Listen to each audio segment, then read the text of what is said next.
Bonjour tout le monde. Alors, je me présente, je m'appelle Alex, j'ai 35 ans et je suis actuellement, mon travail actuel est en multiservice parce que j'aime bien bricoler chez les gens, j'aime bien ne pas faire tout le temps le même, tout simplement. Donc voilà, à savoir que j'ai été mécanicien agricole pendant un an et après ça, j'ai été mécanicien moto chez Honda Belgique pendant environ une dizaine d'années. Euh, il y a Tommy qui s'est rapproché de moi, m'a envoyé un petit message et en me demandant de faire une petite vidéo avec et une vidéo explicative de ma presse appelée que j'ai fabriquée. Euh, alors déjà, pour commencer, j'ai fabriqué pourquoi? Pourquoi? La question est pourquoi je me suis amusé à fabriquer une presse appelée. Et bien c'est ça. Quand j'ai vu le prix du pellet qui est à un prix exorbitant, je me suis dit je vais acheter la machine, je vais créer mon pellet moi-même. J'avais déjà vu quelques tutos sur internet. Et donc je me dis je vais m'acheter la machine. Bon, quand j'ai vu le prix des machines, c'est pareil, ça m'a vite calmé, en sachant que je voulais déjà une machine avec une matrice de minimum 200 de diamètre, donc 20 cm de diamètre en matrice pour avoir quand même un rendement suffisant, car mon feu appelé mange à peu près 2 sacs pour 24 heures. En gros, parce qu'il tourne jour et nuit. C'est une chaudière qui mange 2 sacs par jour. Donc, je me suis dit, je vais essayer de la fabriquer, tout simplement. Et puis, vu le prix du pellet, de toute façon. Donc, tout simplement, je me suis renseigné beaucoup sur YouTube. Et malheureusement, sur YouTube, les gens restent flous, très très flous. Pour la conception de la machine, ça va, mais ils ne disent pas tout. Donc, je me suis énormément renseigné, surtout dans les pays de l'Est. Et donc, voilà. Donc, j'en suis au point aujourd'hui d'avoir fabriqué ma propre machine à peler.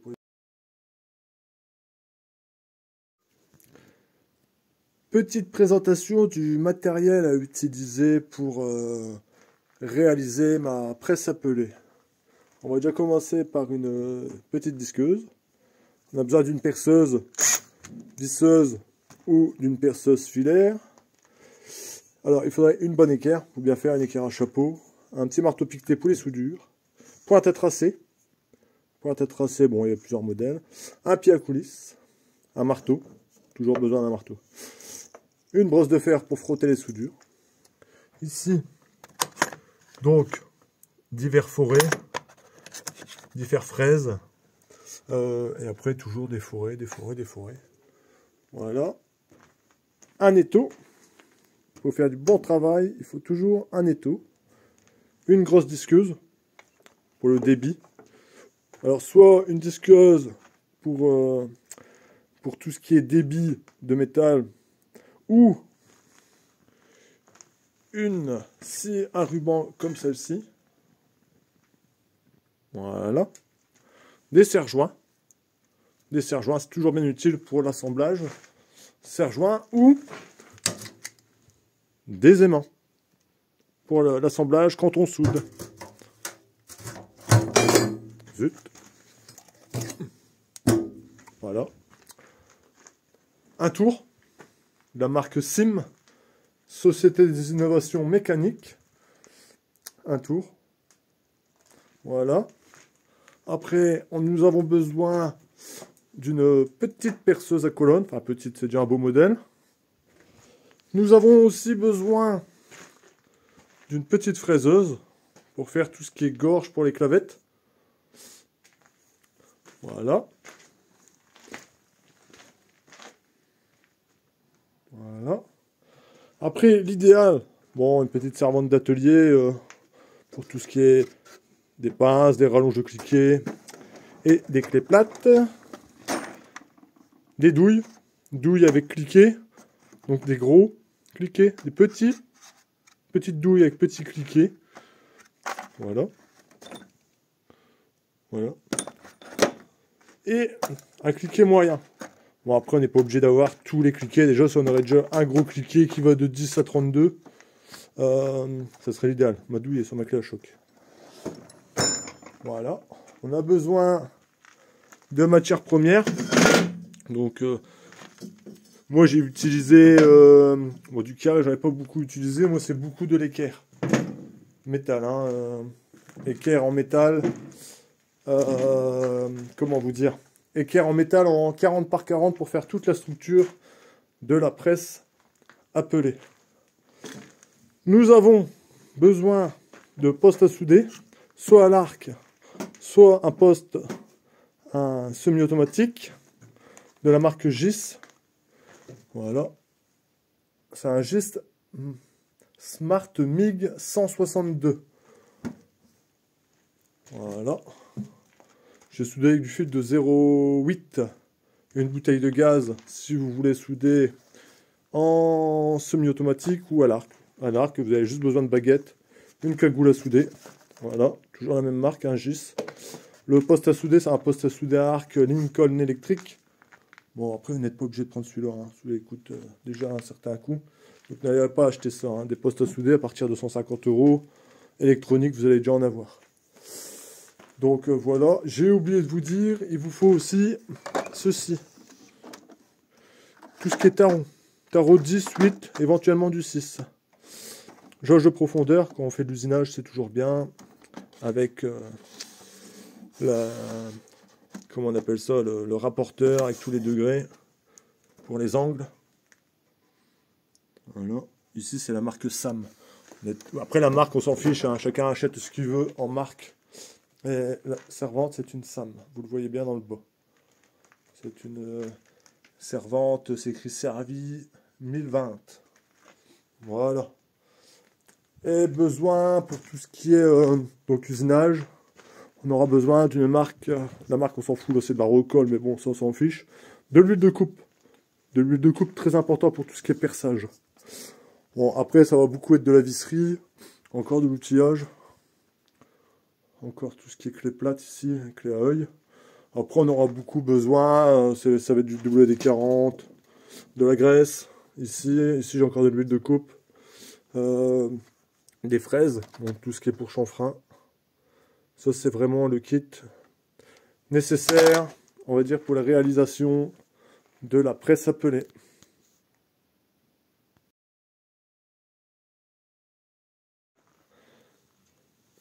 Alors, où ai-je eu tout ce qui est métaux? Alors ça, c'est de l'équerre. J'ai utilisé beaucoup ce type de métaux. C'est un métaux classique, un standard. Mais je me suis beaucoup servi de ceci. Donc c'est de l'équerre en 50 par 50 par 5 mm d'épais. Donc 50 de ce côté-là, 50 de l'autre côté, sur 5 mm d'épais. Donc tout ça, ça vient des négoces, métaux. Hein, on sait avoir ça. Hein, il y a beaucoup de sociétés hein, qui vendent de la ferraille. Ça se vend souvent sous des barres de 6 mètres. Là, c'était en barre de 6 mètres et j'ai mon beau-frère, que je tiens à lui dire merci, car il m'en a donné, Johan. Voilà. Donc là, c'est une chute hein, de ce que j'ai coupé. Voilà. Donc tout ça, vous savez avoir. Tout ça, vous savez avoir chez les négociants en métaux. Ça se trouve un petit peu partout. Après, à titre d'info, tout ce qui est manchon ici que j'ai réalisé, entre le moteur et le réducteur, ceci, je l'ai eu dans des centres d'usinage. On a souvent des sociétés qui font de l'usinage un peu partout en France. Donc ça, on sait avoir facilement. Hein. Vous allez voir, vous lui expliquez que je cherche un bout de métal, je vais dire une bêtise, mais allez, admettons 8 cm de long, sur diamètre 100, vous allez avoir ça facilement, hein, facilement. Hein. Tout ce qui est fer-plat, c'est pareil, ça vient des négociants et dons. La visserie vient de Leroy Merlin, un petit peu partout. Vous allez chez Outilac, vous allez chez Wurtz, vous allez où vous voulez. Je suis pas là pour faire un placement de produit, je vous dis juste où j'ai eu mon matériel. Ici, c'est de la tige sculptée qui vient de Leroy Merlin, c'est du diamètre 14. Hein. C'est de la tige sculptée de 14 qui se sert avec une clé de 22. Après, tout ce qui va être matrice, la matrice et les rouleaux avec l'arbre, je l'ai acheté sur le site Amazon. Encore une fois, c'est pas pour un placement de produit, je vous explique simplement où j'ai eu ma matière première pour réaliser la machine. Voilà. Voilà. Et ici, le châssis de base. Le châssis de base, il vient de ma fraiseuse en fait, de ma petite fraiseuse que je vous ai présentée précédemment. Voilà.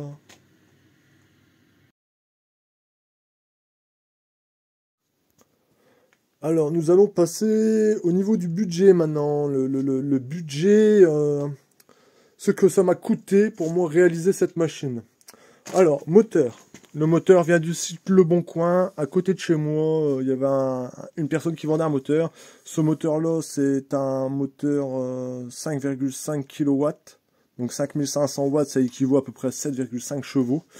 Ce moteur-là, je l'ai acheté 150 € d'occasion sur Le Bon Coin. À savoir que j'ai fait une très bonne affaire car il est neuf. Après, le réducteur, bah, malheureusement, le réducteur, je pourrais pas vous donner de budget car c'est un réducteur d'un ami qu'il avait chez lui, qui ne se servait pas, qui m'a donné. Après, il y aura tout ce qui est partie manchon. Ici, mettons, le manchon qui est ici et celui-là. Allez, en grosso modo, j'en ai eu pour une vingtaine d'euros, quoi. Tout simplement. Après, tout ce qui est métaux, équerre, tout ça que j'ai dû acheter dans les négociants, ça se vend en barre de 6 mètres. À savoir que du 6 mètres en 50 comme ça, c'est à peu près, tout dépend des régions et le cours du métal. À savoir que ça, l'équerrage, ça m'a coûté avec les fer plats, tout compris. Allez, on va dire une centaine d'euros, quoi, on va dire, hein, tout simplement. Tout simplement. Ici, le tambour, vous pouvez le corps ici, hein, vous pouvez vous en sortir pour une vingtaine d'euros. Alors, la chose la plus onéreuse, comme j'ai déjà parlé dans certaines vidéos, si vous me suivez, c'est les deux galets de la matrice avec l'arbre et la matrice. C'est un kit complet que j'ai acheté sur le site Amazon. Ça m'a coûté environ 500 euros. 500 euros, à savoir, à ça, il y a aussi l'arbre. L'arbre, on peut peut-être le voir ici. L'arbre, il y en a, j'ai dû avoir payé ça une vingtaine d'euros pour un bout à peu près de 70 cm. Le palier c'est une vingtaine d'euros. Voilà, après il y a de la visserie. Bon, la visserie c'est parce qu'il va coûter le plus cher, une t-shirtée ça vaut rien.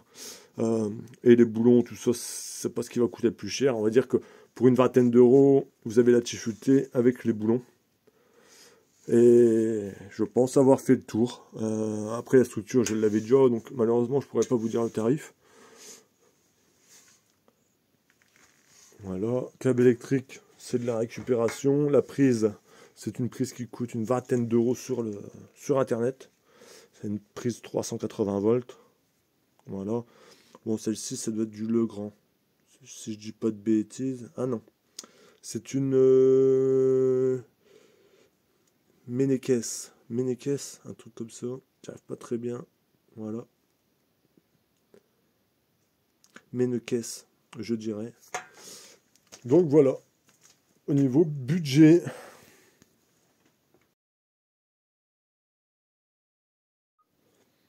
Alors, petite explication de la fabrication de la machine. Donc c'est relativement assez simple. Alors ici j'ai tout démonté pour vous faire une vidéo, pour vous montrer une vidéo explicative de l'installation et de la fabrication de la machine. Donc ici, petit manchon qui relie le moteur au différentiel, au réducteur. Ici, sortie du réducteur, donc qui tourne à 144 tours minute. Voilà, je vais vous le montrer d'ici, voilà. Donc, il tourne à 144 tours minute. Après, une structure, comme j'avais annoncé auparavant, structure en équerre, ici, à l'intérieur là, et à l'intérieur ici. C'est une structure en équerre. Si on regarde là, on va bien voir que c'est une équerre qui a été soudée. Voilà. Fer plat pour le palier. Voilà. Alors après, j'ai fabriqué un bol. On va dire que c'est le corps. Je vais mettre ça sur le côté. Voilà. Alors ici le corps. Tube. Tout simple. Alors c'est un tube qui fait 21,6 cm de diamètre.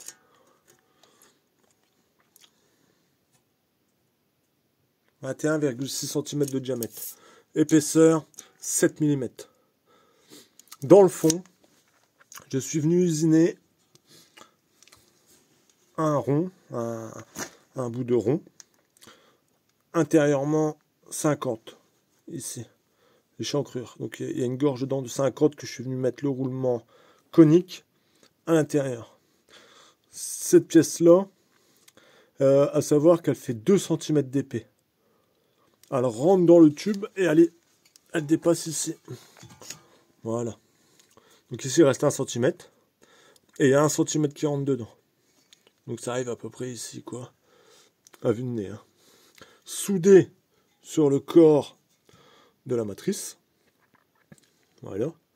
Tout simplement. Avec du fer plat de chaque côté pour la maintenir. Voilà. Les fers plats, il a un bout ici, et un bout sur l'arrière. Qui va de part et d'autre. Avec des trous de 10 mm de diamètre. Et sur les côtés, je suis venu usiner du rond avec un trou de 14 mm au centre qui est soudé, voilà, sur le corps de la machine. Il y a 2 cordons. Faites pas attention, mais il y a 2 cordons de part et d'autre. Voilà. Donc, ça fait. Je suis venu l'installer sur le châssis de la machine. Donc il tient ici, ici, ici, et ici par des vis de 10. Et en renfort, j'ai remis ici 2 vis de 14 mm qui viennent se reprendre sur le dessous, sur l'équerre, que je vous ai parlé il y a quelques instants. Avec un trou, avec une tige T serrée. Donc tout ça, c'est serré à bloc. Voilà. Donc ici dans le fond, un roulement conique. Si on regarde, il est conique, un rouleau. Voilà, donc il fait 40 intérieur et la bague extérieure fait 50. Que je suis venu assembler, voilà, dans le fond de la matrice. Voilà, donc là on voit bien qu'elle est dans le fond. Voilà. Après je suis venu usiner tout simplement un arbre. Un arbre. J'ai dit une bêtise, à l'intérieur il fait 45 mais pas 40. Il fait 45 ici. C'est où est-ce que le roulement conique va venir se mettre. C'est un arbre qui doit faire environ, je ne sais plus très bien, en longueur totale, à peu près 37 cm à peu près. À peu près 37 cm.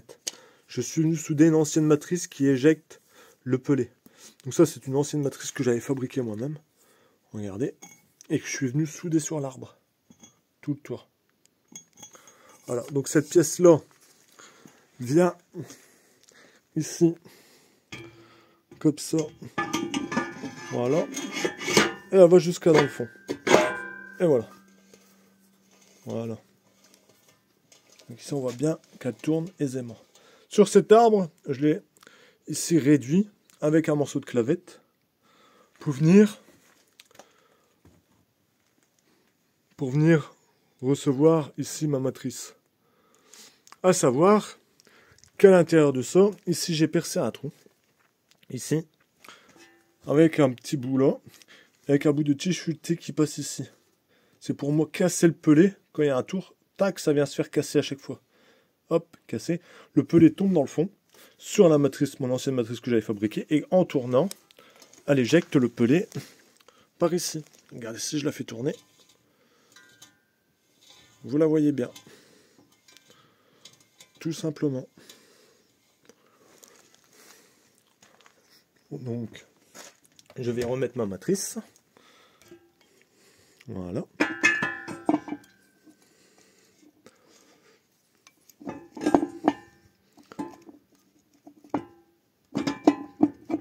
Et voilà. Et je retire mes 2 vis ici pour m'extraire la matrice.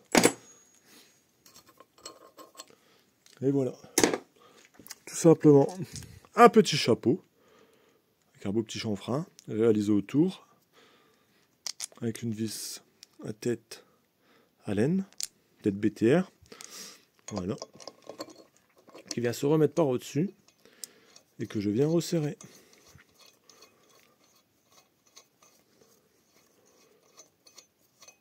Voilà. Je vous fais l'installation en direct, au moins vous allez comprendre le système. Bon, je ne vais pas le serrer, je l'ai juste posé. Voilà. Voilà. Après, ici, j'ai fabriqué un cerclage. Un cerclage qui vient se remettre dans la matrice, parce que si on regarde, entre la matrice que j'ai fabriquée et celle que j'ai commandée dans le commerce, ici sur les côtés, il y a un jour. Sur toute la périphérique du tube. Donc je viens mettre ceci dedans.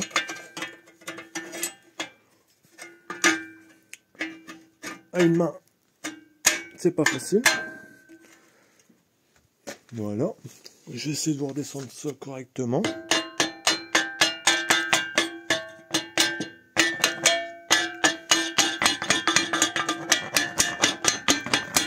Ça vient en contact, hein. C'est léger, voilà.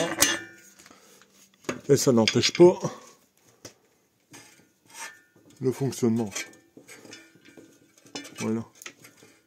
On écoute, ça ne touche à peine. Voilà. Tout simplement. Après, sur le dessus, je viens rajouter ici mes rouleaux. Donc ça, c'est les rouleaux que j'avais commandés sur Amazon. Voilà. Voilà, tout simplement. Donc ici, vous avez les écrous pour la pression des rouleaux sur la matrice. À savoir que moi, ici, il faut que je modifie, car... Pardon. Car à chaque fois, je dois dessouder cette pièce, pour avoir le même de chaque côté. Et à chaque fois, je dois ressouder. Alors, dessouder pour moi démonter, et ressouder à chaque fois. Donc c'est quand même usant quand on doit faire la maintenance. C'est quand même usant. Et il faut savoir qu'il faut que je modifie le roulement conique qui est en dessous pour le système de graissage. Donc ça, ce sera dans une prochaine étape. Mais bon, là déjà, ça fonctionne bien. Il n'y a pas de souci. Donc voilà l'installation de ma machine. Donc ici, je viens remettre tous mes écrous de 10 mm et mes écrous de 14 ici. Enfin, mes bouts de chichutés de 14 mm de chaque côté qui vient se reprendre dans l'éclairage. Voilà. Tout simplement. Tout simplement. Les vis, les voici. C'est des vis de 10. Voilà. Une rondelle au-dessus. Une rondelle en dessous. Un écrou.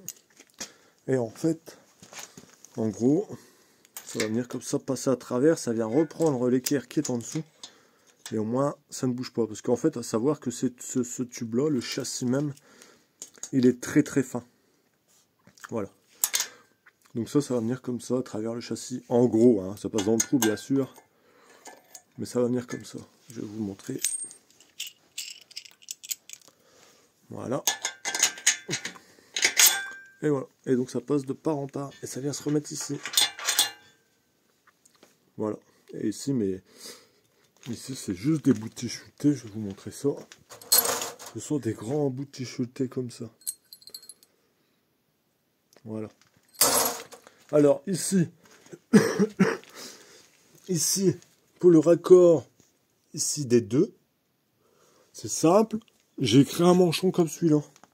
Donc ici, on voit bien qu'il y a un filetage avec une vis. Et on voit bien ici, de l'autre côté, au niveau de mon doigt, là, ici, qu'il y a encore une vis qui va tenir d'un côté l'axe de la matrice et de l'autre côté qui va tenir l'axe du réducteur qui est là en bas. Tout simplement. Donc en fait, ça va venir comme ça. Comme ça sur le devant, quoi. Voilà. Donc, le réducteur. Sortie de réducteur, ça va sur l'axe de la matrice. Ça remonte, ça remonte. Ça vient ici passer à travers le roulement conique. Il y a la matrice, mon ancienne matrice que j'ai fait l'éjecteur pour m'éjecter le pellet quand ça tourne. Voilà. Après l'axe remonte, on a la matrice. On a la matrice à peu près ici. Et après nous avons les rouleaux. Voilà le principe de fonctionnement. J'ai oublié de passer le palier. À savoir que le palier, il va venir ici. Entre les deux, il va venir se remettre ici. En fait, par l'intérieur. Donc ça va venir se remettre comme ça, quoi. Donc voilà, hop, il vient se fixer à peu près ici. Il n'est pas nécessaire le palier.